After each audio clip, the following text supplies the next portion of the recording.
Okay, we're here with Pete Allman. He's an executive producer, a film producer, an actor, and also one of the greatest interviewers of all times. And here's again the man on the scene, Pete Allman. Hello, Pete Allman. How are you? Hello, Antonio. I'm doing great. Very, very good. This brief interview is, if you can tell us a bit about the 3 movies that you have produced lately. And one of them, I believe, is one of the greatest and all-time actor is Marlon Brando. And it's entitled Brando Unauthorized.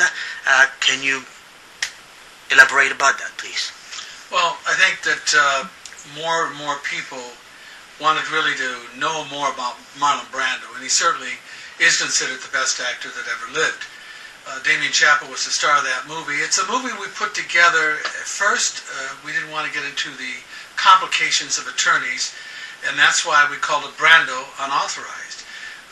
We had a script. We had to deal with the script. We had to show the uniqueness of Brando as a in-depth personality, but yet showing his son and how his son lived in his shadow, and that's exactly what happened. Brando was real to life, the star that he was, and his son was in the shadow.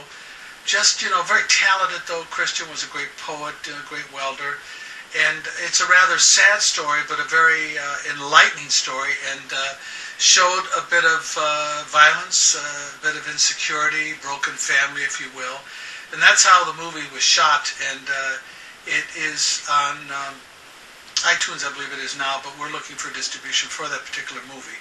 It's a full feature, and again, it's called Brando Unauthorized. I hope you like it. I was in the movie a brief bit, not as a producer, but I did produce it, but as an actor portraying the attorney that portrayed the attorney in the court case, which was Shapiro. And the film got the Best Director and Best Drama Award from the Independent New York Film Festival through Rich Rossi and a number of other people in that organization. And that went to Damian Chappa. Of course, we're all part of the family that made the film. There were 2 other producers that I worked with that certainly helped make the film, and that was Manny Lopez and another young lady by the name of Annette Young. Most importantly, though, we're going to present this film to the Malibu Film Festival for people to see in other film festivals, to show what a great message to families, to show that, a family has to stick together, a family has to have unity, and we hope that the film will get that message out to the public and show what happens when you're coming from a showbiz family and your family is not together as a unity like it should be. And I think that message will be very clear in this particular movie. Fantastic. Now I'm going to show you, Mr. Allman, a little trailer of the movie.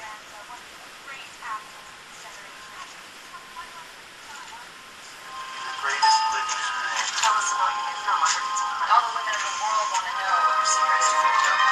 Where did you study with I hear it.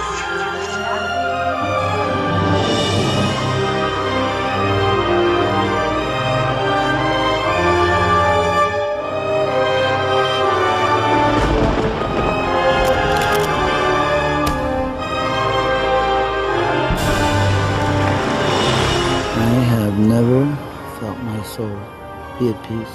Let me tell you about your mother, son. Even in death, she's stealing from my pocketbook. Could it be because of your beautiful soul? Go ahead, yell at her! Yell at her! She's better off than me! Your heart for it. She's dead, Dad! She's dead! She's dead, Dad! She's dead! Mr. Allman, if you could elaborate a little bit about the production, the movie, where it was shot, and also a little bit about the acting of, I guess, Mr. Damian Chappa. The movie was shot basically in Southern California, throughout various parts of Southern California. And in the movie you'll see the Tahiti scene, you'll see various different settings, which were different homes from the beginning, where it was an older setting, and whatnot. And I think what you see in this film, especially in the trailer, is a little bit of violence. An actor who didn't have the support of his parents, who came from a broken family. You know, the mother was an alcoholic. The father drank too. And so Brando, in essence, didn't have a normal childhood and really was on his own to do the things that he wanted to do to become such a great actor.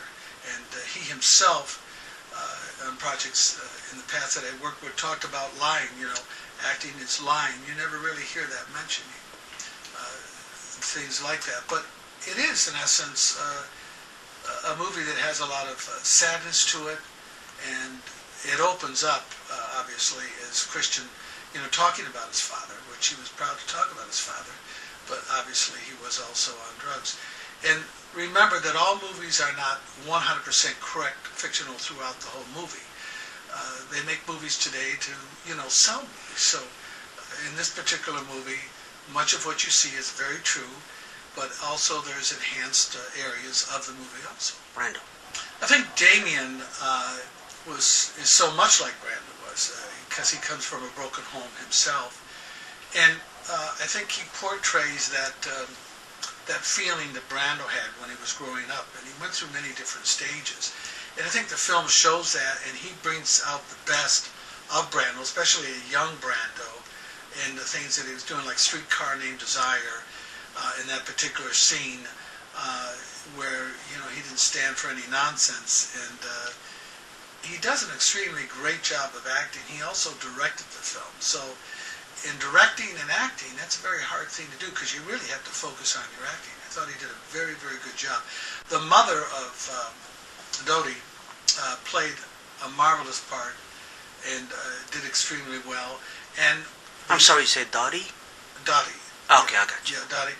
And also, I might mention that, you know, Rico Chappa, who played Christian Brando, did a very inspiring job of playing Christian. And there are many questions today, right today, about really what happened if Christian really shot. I think you'll find the movie very, very enlightening, very heartful, and very sad, all in one compass motion, if you will. Inspiring.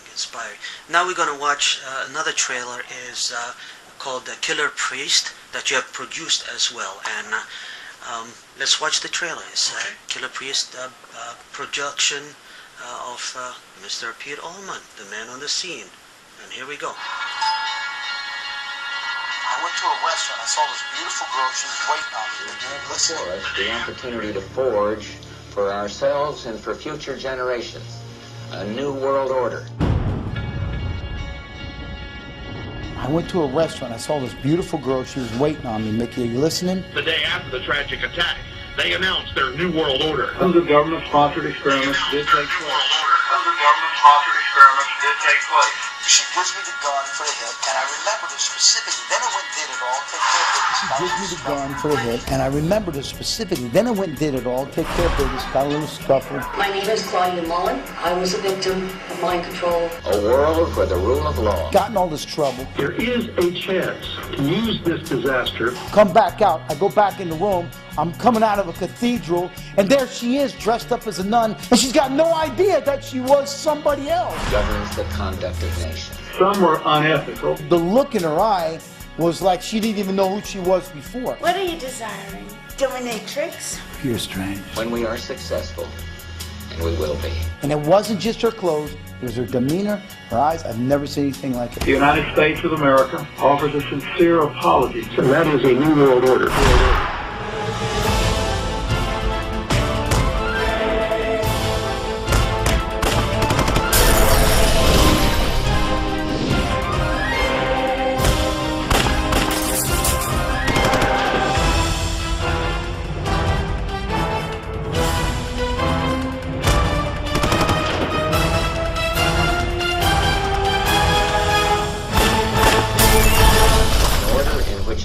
United Nations can use its peacekeeping role to fulfill the promise and vision of the UN standards. Not all priests are bad. Mr. Allman, it looks very, very conspiracy theory here.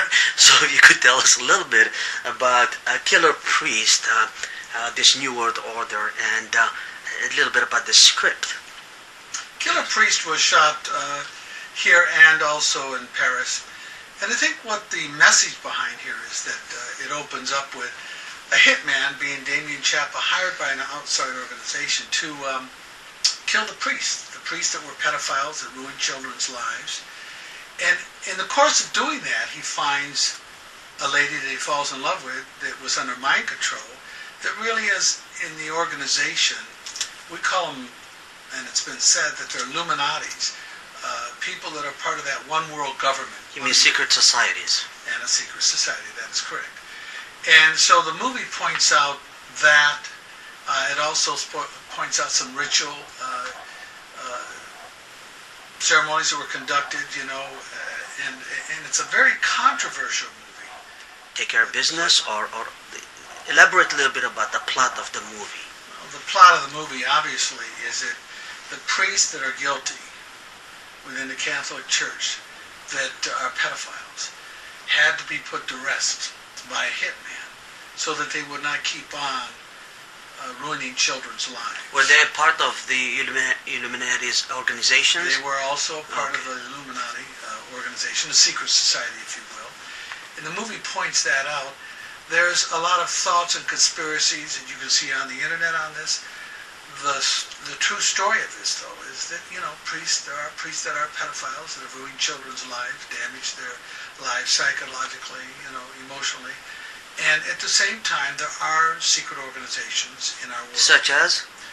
I'd rather not go into that, but let's just say there's a number of families of high echelon that control our society. And it's a situation that could prove to be very bad for the majority of the people of the world. Very interesting. Okay, now we're going to move Mr. Allman to another movie that you have produced. Gosh, how many movies have you, and how much time you had in your hands to go so far to produce almost 3 movies in a frame, a very, very, very small, short frame of time as well. Here's Vatos Locos.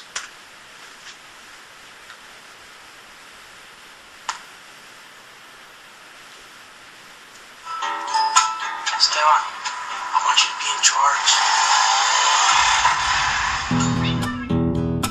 Esteban, I want you to be in charge. What are you doing in my dad's bed? What the fuck? Why not me? Because he's smart. He's gonna be the next president. Get in my dad's bed! La Cultura Azteca. I want you guys read it. It's gonna help you guys make better decisions in life. Take care of each other. We got God, we got Jesus, and Mickey Solis. Take care of each other. We got God, we got Jesus, and Mickey Solis. It all started on the streets of young thugs with a dream and a gun.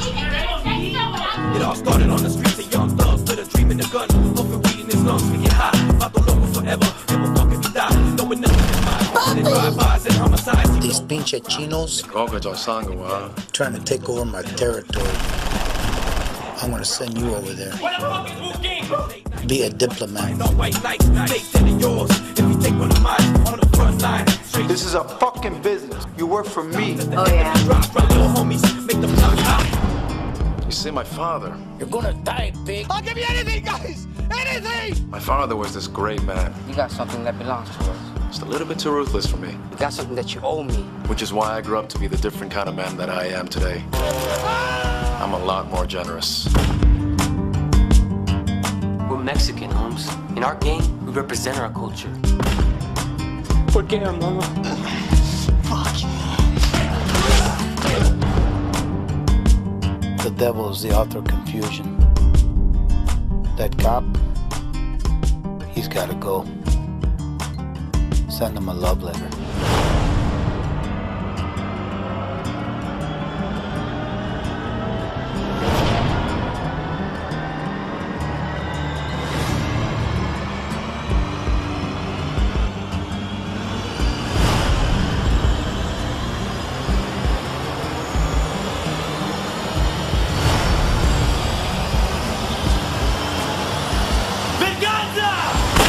Take me a vato loco. Deep, yo, make the money pronto. banging la vida de cholo, making coke deals and never. Mr. Allman,